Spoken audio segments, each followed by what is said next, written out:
sebenarnya ini sangat panjang ya pekerjaannya. Kalau saya kemarin nggak sempat nyari arsipnya ada, cuman berantakan banget.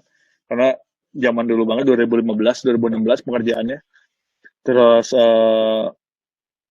dan kebetulan nama pun dari kami ngajuin ya, Pradita itu. Eh, Kurang lebih ada berapa puluh pengajuan nama waktu itu. Yang dipilih ada dua sebenarnya, Pradita sama Pranusa. Nanti saya liatin Pranusa. Jadi Pradita itu dalam bahasa Sanskerta itu memiliki arti cerdas gitu. eh Ya berkaitan dengan kepedulian Yesus mereka terhadap generasi bangsa gitu. Bagaimana ingin membuat sekolah yang turut mencerdaskan anak bangsa untuk Indonesia yang lebih lebih baik lagi di masa depan gitu. Kayak gitu. Jadi waktu itu Pak Herman ya dirasa Pradita sangat tepat namanya gitu. Gitu. Terus ini ada dua hal biasa kalau saya membuat desain. Yang pertama yaitu pesannya apa, caranya seperti apa, melihat konteksnya, untuk siapa dan di mana kayak gitu. Jadi waktu itu pesannya adalah menebarkan pengetahuan dan membangun harapan. Itu pesan yang kita ingin sampaikan dalam logo Pradita sebenarnya. Terus caranya uh, membuat simbol dan logo type gitu. Profesional dan mature kayak gitu. Terus setelah research panjang gitu, apa sih dari hal-hal apa sih yang bisa berkaitan merepresent dari uh, menebar pengetahuan, harapan gitu. Terus peningkatan knowledge gitu. Oh ternyata dalam pendidikan itu ada namanya Tridharma. Tridharma itu ada 3 poin gitu. Pendidikan yang dan pengajaran, penelitian dan pengembangan dan pengabdian kepada masyarakat gitu kan. Jadi ada 3 poin yang kami rasa tepat untuk merepresent ke visual dari Pradita ini. Jadi ada Tridharma sama uh, tentang membangun harapan gitu kan. Terus kami rasa harapan itu selalu hadir setiap hari gitu. Dimana kita bangun tidur melihat di luaran udah mulai ada cahaya gitu, dimana ada harapan, ada kekuatan semangat, ada pertanda kita harus udah mulai bangkit, udah mulai harus aktivitas berkegiatan di keseharian gitu, untuk membuat hidup kita besoknya lebih baik gitu. Dan hari ini kita harus lebih baik gitu. Jadi kami simbolkan waktu itu inspirasi dari matahari sebenarnya, kayak matahari pagi membuat tanda bahwa kita harus aktivitas keluar rumah, menyebut harapan gitu. Jadi kayak visual inilah yang kami rasa waktu itu tepat untuk merepresent dari Pradita tentang harapan, tentang masa depan, tentang menyambut harapan gitu untuk masa depan. Jadi ini beberapa sketsa yang ternyata ada di arsip. Sebelumnya itu adalah Pranusa. Jadi sangat panjang prosesnya dari pemilihan nama, terus meetingnya juga lumayan hampir 2 minggu sekali ya, mungkin bisa dibilang selama 5 bulanan gitu di Jakarta Utara seperti itu di kantor Sumarekon.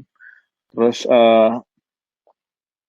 ini ada beberapa sketsa yang kemarin saya dapat di komputer, terus tentang matahari, tentang ada 3 tridharma gitu kan, pengabdian terhadap masyarakat, pengajaran gitu. Terus ini beberapa sketsanya. Terus coba didigitalin.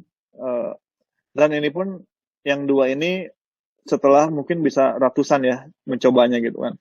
Proporsinya yang tepat seperti apa, enaknya seperti apa gitu. Nah itu enak dan nggak enak visualnya juga kadang sangat sulit dijelaskan. Sulit karena walaupun pakai grid system, kadang tidak bisa memaksakan kalau itu emang nggak tepat, nggak pas gitu secara proporsi ya. Gitu. Dan yang penting itu adalah proporsi menurut saya. Bagaimana kayak mungkin analogi kayak manusia itu dari kepala, badan sama kaki itu pas gitu, si size-nya enak dilihatnya. Ini sama dengan desain gitu. Jadi proporsinya harus pas gitu. dan melihat proporsi itu juga harus punya sensibilitas, punya pengalaman vocabulary visual yang banyak gitu. Tidak bisa misal baru lulus tuh udah pengetahuan proporsinya baik, ya mungkin bisa saja, tapi mungkin one a million ya, nggak banyak orang yang bisa gitu, kayak gitu.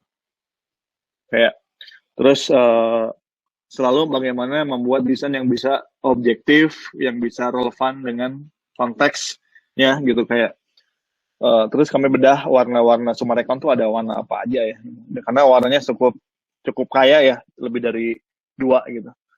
Coba kami implementasikan ke filosofinya seperti apa gitu. Ada hijau, ada oranye, ada kuning, ada merah.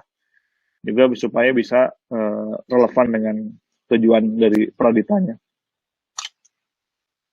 Nah, sebelum Pradita itu adalah logonya seperti ini, Pranusa, dan logonya nggak terlalu tebal, lebih tipis gitu, kayak gitu. Terus warnanya mengadopsi dari implementasi dari logo Sumarekon, cuman kami tambahan yang merah karena lebih biar ada gradasi sebenarnya tujuannya. Kayak tadi ada cahaya gitu, kayak gitu. Jadi lihat cahaya, matahari seperti apa sih matahari pagi warnanya gitu. Terus ada 3 garis itu konteksnya relevan dengan Sumarekon.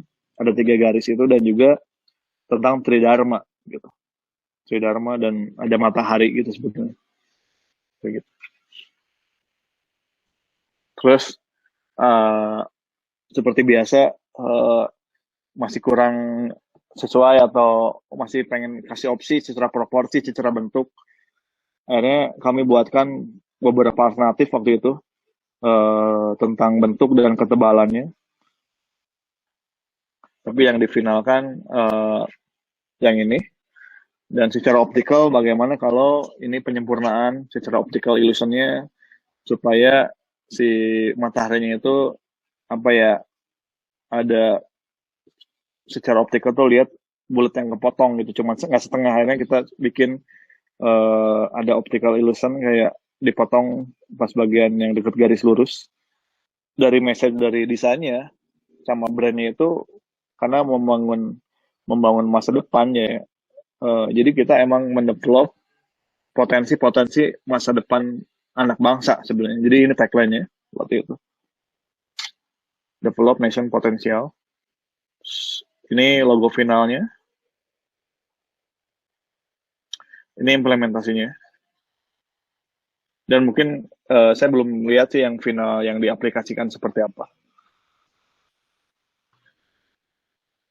Terus juga terkait fakultas ini juga dulu diminta untuk membuat perbedaan warna antara masing-masing fakultas. Kayak gini. Terus karena hijau ngomongin lingkungan, ngomonginnya lebih hijau gitu untuk arsitektur gitu. Kayak gitu. Terus kurang lebih seperti ini.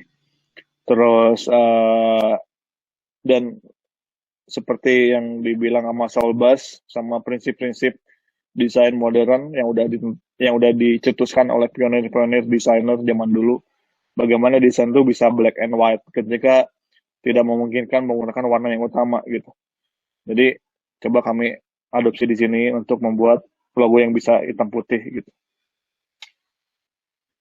Mungkin bisa cerita kayak logo Telkom dulu, kenapa Telkom itu diganti karena susah implementasi logonya Telkom. Jadi kalau kata apa ya desainer pendahulu bahwa ketika logo itu nggak bisa dibikin hitam putih itu logonya gagal gitu, kayak gitu.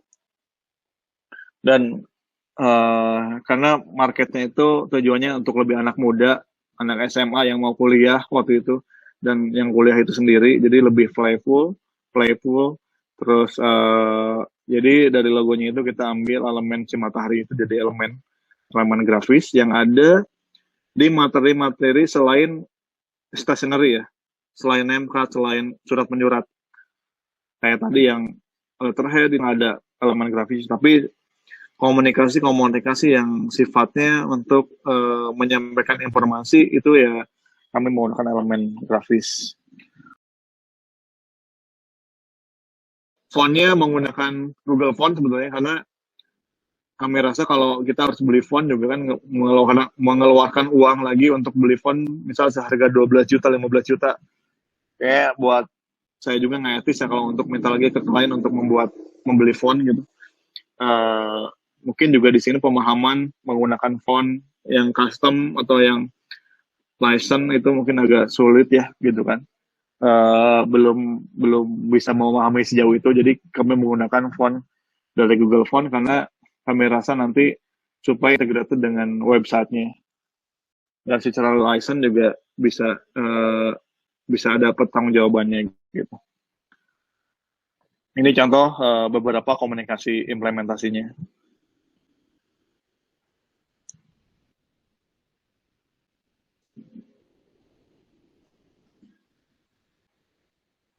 Terus waktu itu kami juga dikasih kesempatan untuk membuat signage-nya sebetulnya. Cuman mungkin dari gagasan awal sampai terimplementasi di lapangan cukup jauh ya.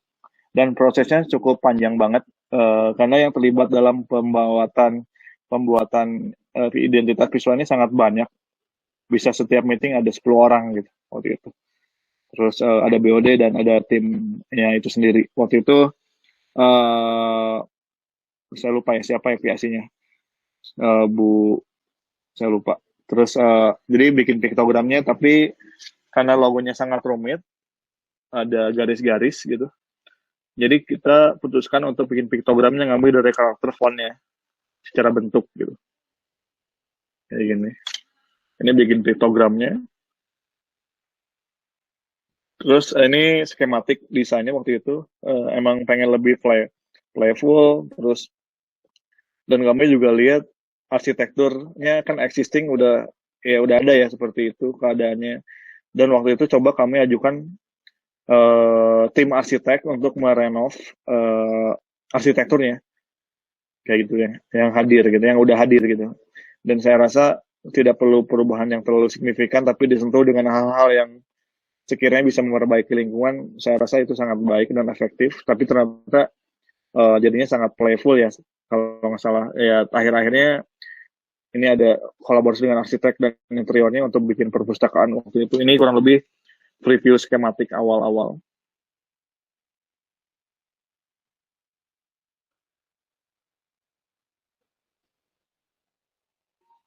Ini saya sempat visit ke sana setelah diaplikasikan.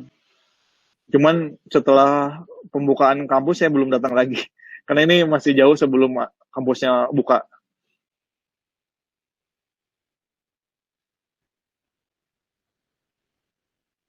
Ini mock up aja sih sebenarnya. Jadi waktu itu kita ajuin. Cuman mungkin kalau nggak salah nggak teraplikasikan. Terima kasih teman-teman dan Pak Irwan. Mungkin segitu penjelasan dari saya. Selamat pagi.